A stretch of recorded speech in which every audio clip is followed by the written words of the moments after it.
सो William Blake का जो पूरा करैक्टर है वो इस कोटेशन को अगर हम अंडरस्टैंड करें तो इस करैक्टर को हम समझ सकते हैं कि I must create a system और be enslaved by other mans. तो यही चीज़ इसने प्रमोट भी की है। अब कुछ लोगों के मुताबिक या कुछ क्रिटिक्स ने जो इसको स्टडी किया वो कहते हैं कि he was against Christianity, but Blake was not against Christianity, he was just against educational type of like जिसमें उसको जो है वो मस्ट कर दिया जाता है, प्लस उसमें कुछ ऐसे रूल्स ऐड किए हुए जो कि इतने ज़्यादा अप्लाई तो नहीं किए जाते, लेकिन उसका जो है वो ढिंडोरा बहुत पीटा जाता है। आगे हम पढ़ेंगे ये होली थर्सडे जो इसने 1 लिखा, फिर उसके कंट्रास्ट में इसने होली थर्सडे 2 लिखा, तो उसमें इसका जो वो है डिफरेंस वो उससे ही हमें पता चल जाएगा कि ये किस टाइप की क्रिश्चियनिटी लाइक जो एक आप कह सकते हैं कि एक इस तरह से होता है ना कि प्रॉपर आपको क्रिश्चियनिटी की जो तालीमात दी जाती हैं, एक तो वो ठीक है बेसिक्स आपने सीख ली, बट उसके बाद जो आपको अप्लाई करने के लिए क्राइटेरियाज बताए जाते हैं, इंस्ट्रक्शंस दी जाती हैं, यानी कि इंस्ट्रक्शनल क्रिश्चियनिटी का आप सिंपली लिख सकते हैं कि ये इंस्ट्रक्शनल या institutional is a more best word, आप इसको और ज़्यादा अच्छे से यहाँ पे रेलिवेंट करके यूज़ कर सकते हैं कि ये जो है इस इंस्टीट्यूशनल क्रिश्चियनिटी के ज़्यादा अगेंस्ट है जो हमें नज़र आता है। बाकी बायोग्राफिकल एलिमेंट वो आपने सारे इसके देखे कि किस तरह से ये बिल्कुल अपने चाइल्डहुड में ही इसने क्लेम करना शुरू कर दिया था कि कभी वो कहता है कि मैं गॉड को देख रहा हूँ, कभी कहता है कि मैं एंजल्स को देख रहा हूँ। और स्कूल ये गया भी, जब इसने स्कूलिंग स्टार्ट की तो बहुत छोटा था, और वापसी पे इतना रोता हुआ ये घर आया कि और आते ही इसने जो है वो शोर मचाना शुरू कर दिया कि मैंने एंजल्स के एक ग्रुप को देखा है, और उसके नतीजे में काफ़ी देर तक बीमार भी रहा।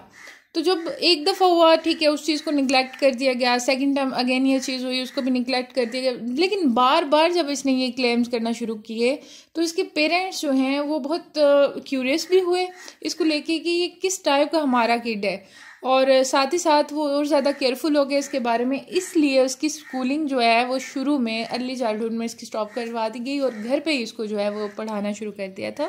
और इस वजह से ये जो है वो ले मैन या ऐसा नज़र नहीं आता कि अनएजुकेटेड, क्योंकि बाद में फिर खैर दोबारा भी स्टार्ट हो गई थी इसकी।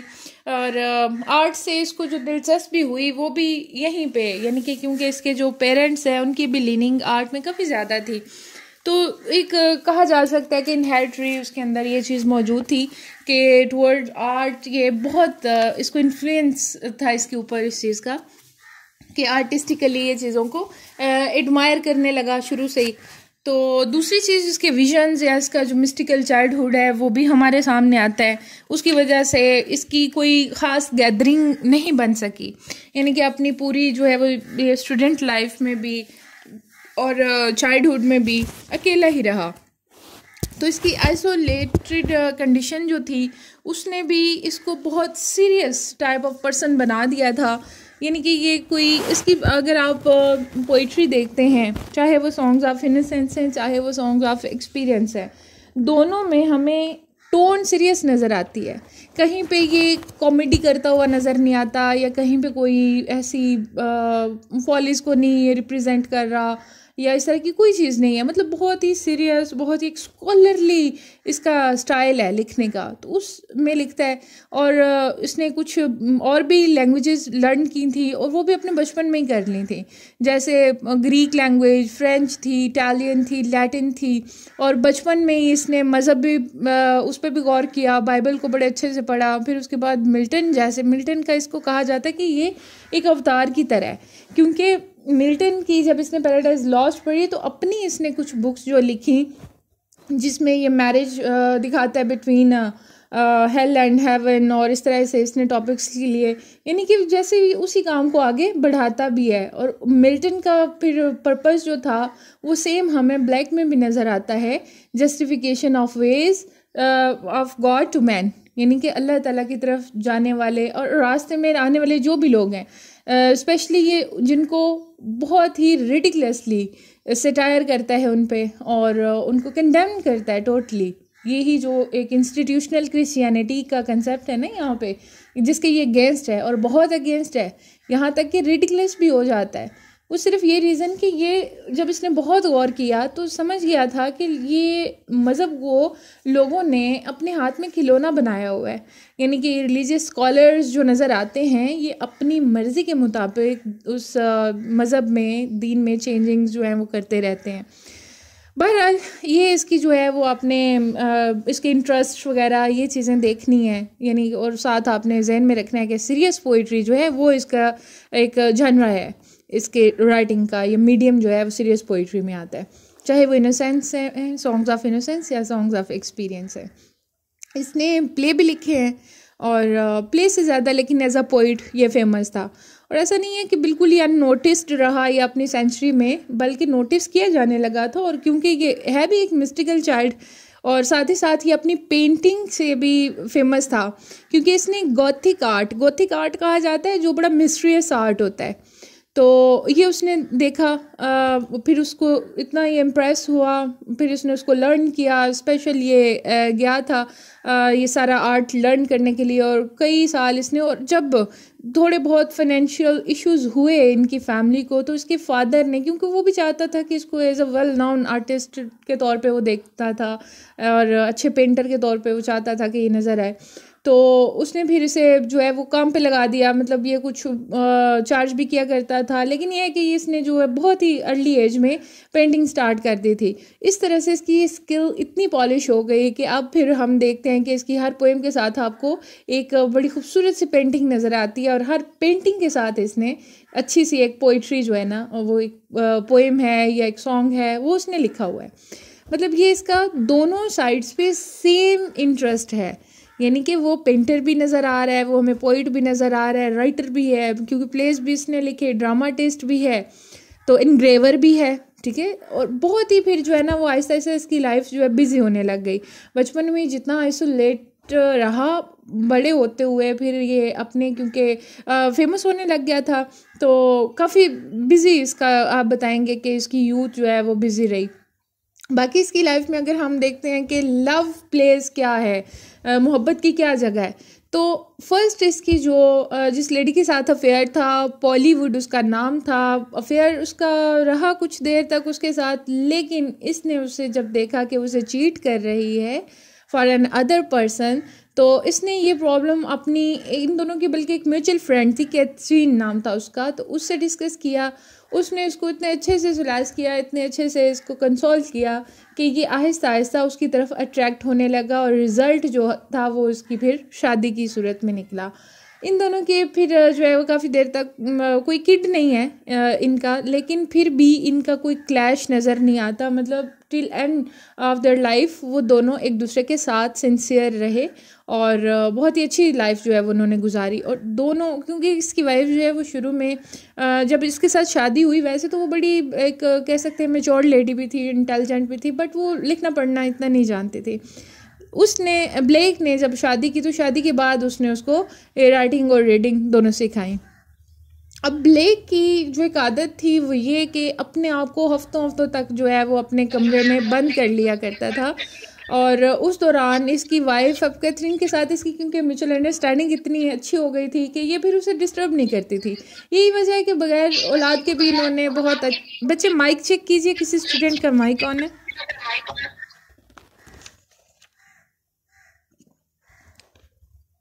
ओके, सो इन्होंने बहुत अच्छे तरीके से जो है ना वो अपनी लाइफ स्पेंड की। सो ये उसका आप बताएंगे कि लव अफेयर और मैरिज का जो कंसेप्ट है वो ये था।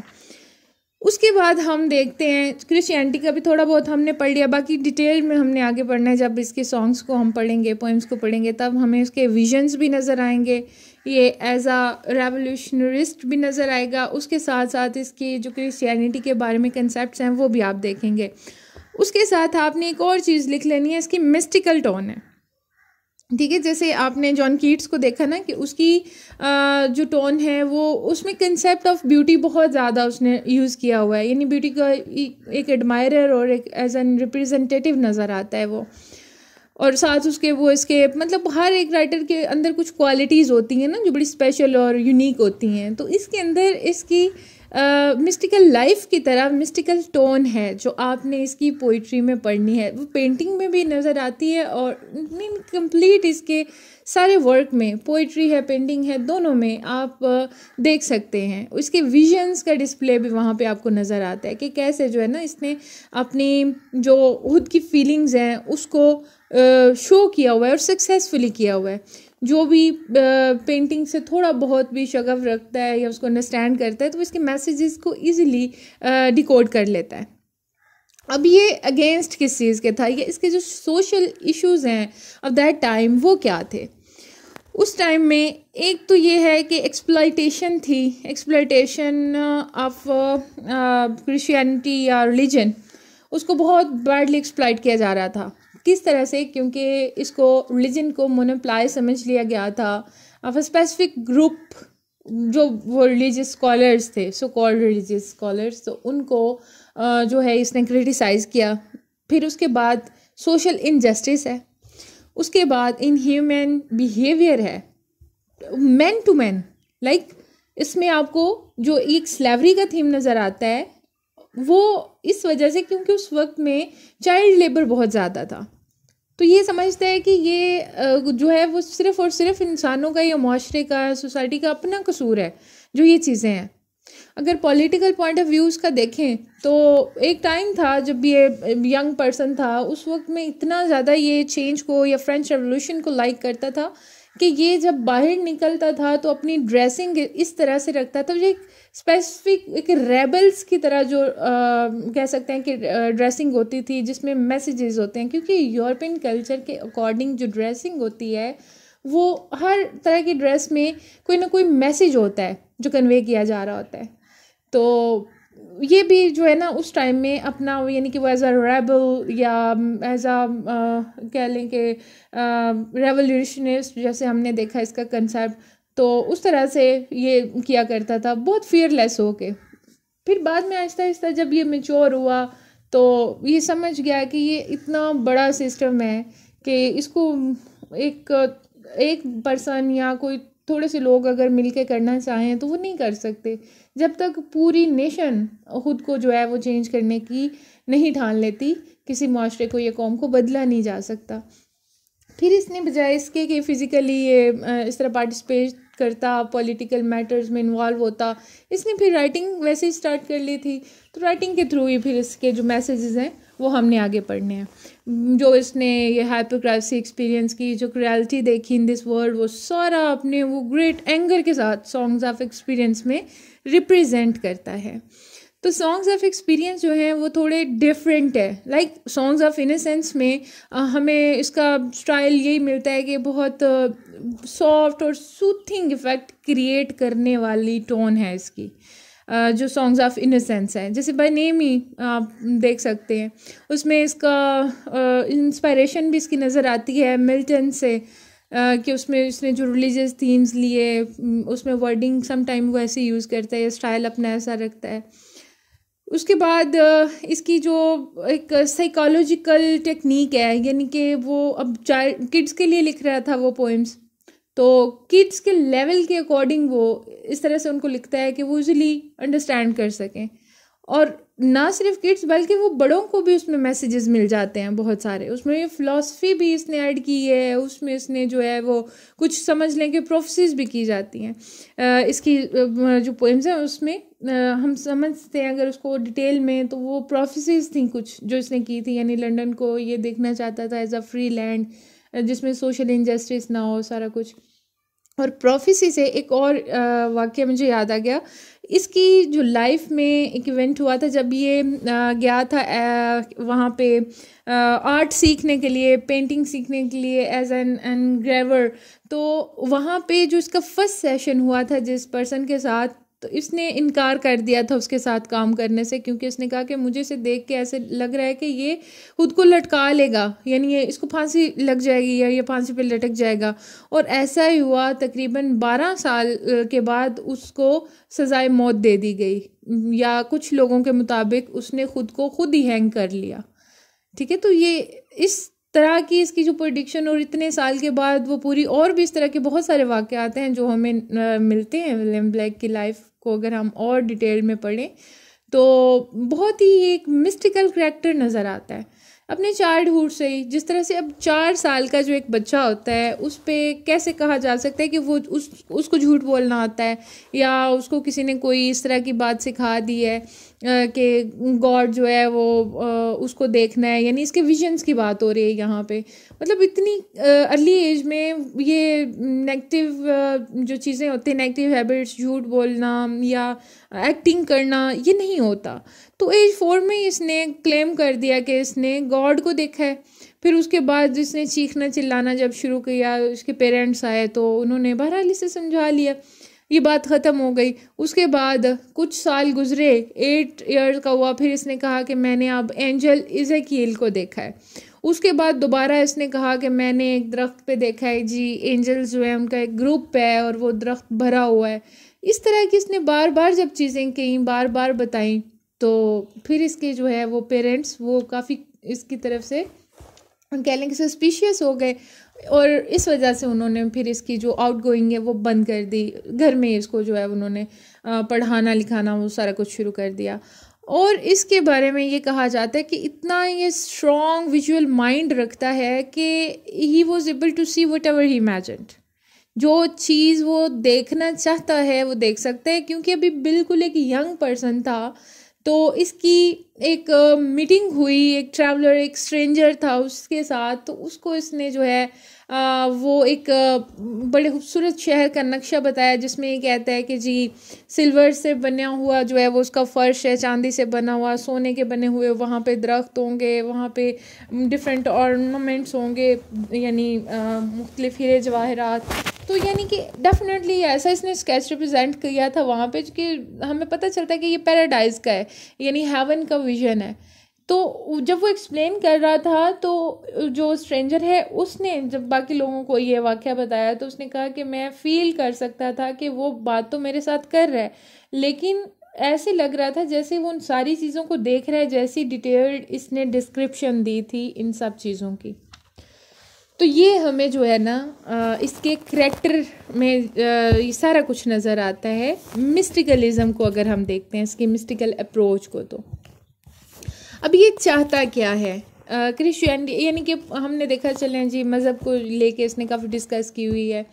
तो अब ठीक है, इंस्टीट्यूशनल क्रिश्चियनिटी उसको उसने कंडेम कर दिया, उसको उस पर इसने अटैक भी किया, और उसने कहा हर पर्सन को इंडिविजुअली फ्रीडम मिलना चाहिए कि वो चर्च में जाए। तो अटैक या सारा जो इसके कंडेमनेशन है, इसका रेडिकलिज्म है, वो क्यों नज़र आता है? क्योंकि ये ट्रेडिशनल क्रिश्चियनिटी को उससे बड़ी कह लें कि एक हेटफुल सा एटीट्यूड है इसका उसकी तरफ, और ये एक अथॉरिटी नहीं चाहता कि मज़हब जो है जी कह दिया जाए ना अगर कि कुछ लोग हैं बस जो बहुत अच्छे काम करते हैं और सारी अपनी वर्शिप्स जो है वो करते हैं, ह्यूमैनिटी का उनके दिल में कोई वो फीलिंग, कोई जज्बा है या नहीं है, लेकिन अगर वो बाकी सेरेमनीज परफॉर्म कर रहे हैं तो बस जी वो अच्छे हो गए।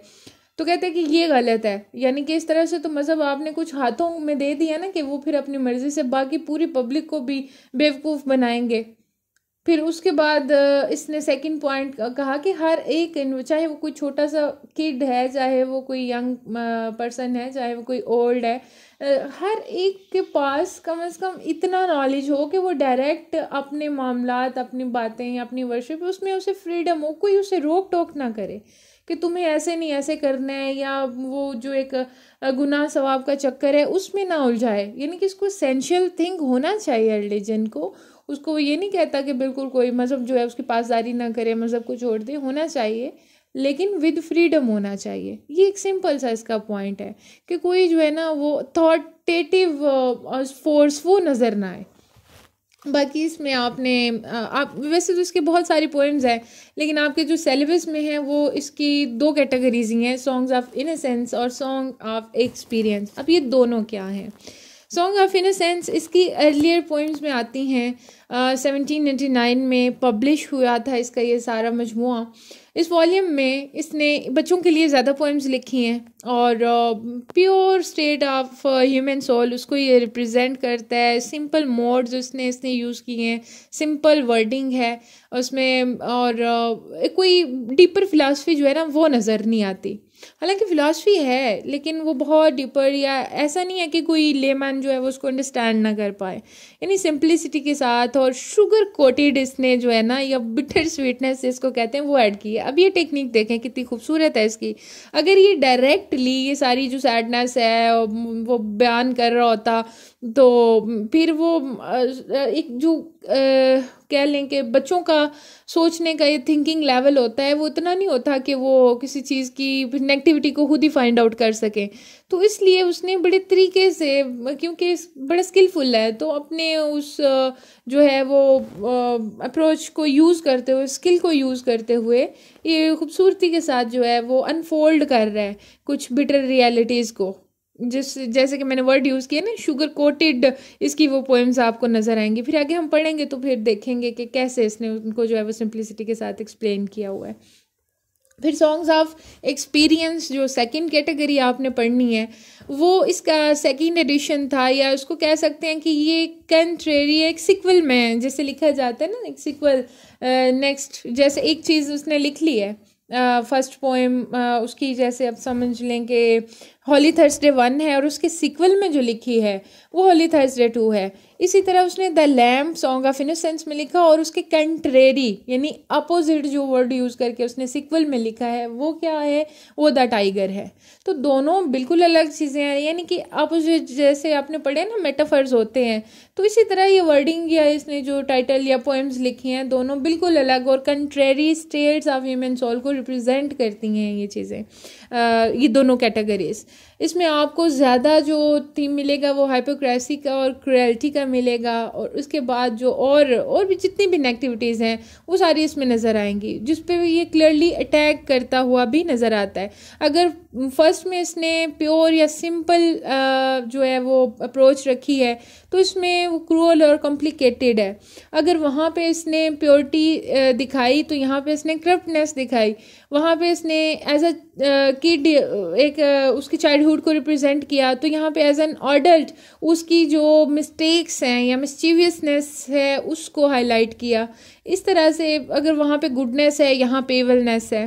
सो ये इसका कंट्रास्ट है बिटवीन दीज टू कैटेगरीज। सो आप जब भी ये सारी पोएम्स कर लेंगे उसके बाद आपने ये कंट्रास्ट पे क्वेश्चन है, ये असाइनमेंट ये आप करेंगे बाद में। फिर उसके बाद इसकी जो है वो कुछ फीचर्स वगैरह आ जाते हैं इसकी पोइट्री के, बट इट्स बेटर कि जब हम ये पोएम्स कर लें उसके बाद आप वो सारी इसकी लिखेंगे कौन कौन सी लिटरेरी डिवाइसेस हैं, क्योंकि फिर आपको समझ आ जाएंगी ना सारी। फिलहाल आपने ये याद रख लेना है कि इसने अपनी पोइट्री में पोइटिक थीम्स तो यूज़ किए हैं but with religion and morality ये चीज़ें भी इसने ऐड की हैं। हालांकि इसकी हमें वो एक हेट नज़र आती है, hated towards old and rigid beliefs of Christianity, और रेबलियस अप्रोच है किसी हद तक, और ये चैलेंज करता है। और फोकस इसने किस चीज़ को किया, ऑर्थोडॉक्स बेसिस ऑफ रिलीजन को। प्रोटेस्टेंटिज्म को इसने इतना हाईलाइट नहीं किया, या उसके अंदर इसे कोई कुछ चीज़ें थी जिसके बारे में इसने क्रिटिसाइज़ किया बट नॉट कम्प्लीटली। ज़्यादा अटैक इसने ऑर्थोडॉक्सिकल बिलीव्स पे किया हुआ है। फिर कन्वेंशनल लॉज जो हैं उनको स्ट्रिक्टली ये कंडेम करता है, और ये इसकी जो है ना सिंपली सारी अप्रोच है। ये अब उम्मीद है आपको सबको अच्छे से समझ आ गई होगी कि कैसे ये इसका जो रिलीजन का एटीट्यूड है वो क्या है। फिर आगे इसके जो है वो सिंबल्स वो भी आपने देखने हैं कि वो कैसे हैं। अब विजनरी का एक वर्ड यूज़ किया है हमने कि ये एक विजनरी पोइट है, तो इसके विजन्स क्या हैं, क्या विजन है, क्या ख्याल है इसका, क्यों इसे विजनरी पोइट कहा गया। जैसे अब कीट्स को एस्केपिस्ट कहा जाता है, तो उसके एस्केपिज्म को तो हमने पढ़ लिया बड़े अच्छे तरीके से, जी ये क्या एस्केप है और वो एक प्योर एस्केपिस्ट है भी या नहीं। तो इसी तरह हमने अब आगे ब्लैक को पढ़ना है इसकी पोएम्स को डिस्कस करने के बाद कि अगर इसको एक विजनरी पोइट कहा जा रहा है, एक मिस्टिकल पोइट कहा जा रहा है, तो वो मिस्ट्री या फिर वो जो इसके अंदर हमें विजन्स नज़र आते हैं वो विजन्स और मिस्ट्री क्या है।